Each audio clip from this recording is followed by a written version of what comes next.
আসসালামু আলাইকুম রহমতুল্লাহি বারাকাতুহু।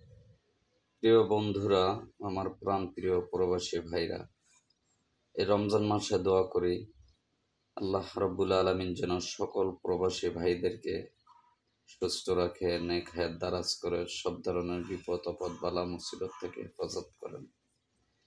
প্রিয় ভাইরা, এই রমজান মাস পেয়ে যে ব্যক্তি গুনাহ মাফ করাইতে না পারল, আল্লাহ তাআলা বলেন ওই ব্যক্তি হচ্ছে সব থেকে হতভাগা বান্দা।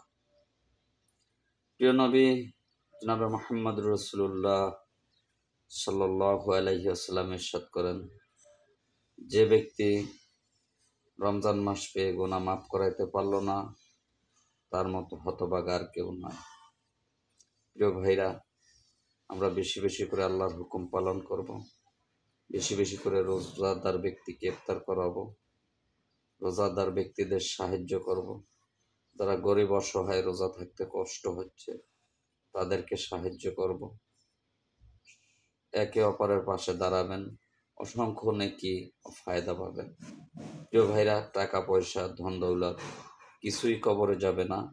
কবরে আপনার সাথী হয়ে দাঁড়াবে একমাত্র আপনার আমার আমল নাম।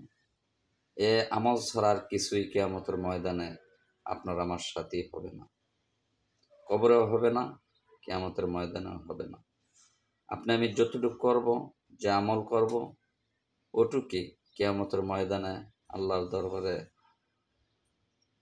কবরের মধ্যে আপনার আমার সঙ্গী হয়ে দাঁড়াবে। সকলে ভালো থাকবেন, সুস্থ থাকবেন। আসসালামু আলাইকুম।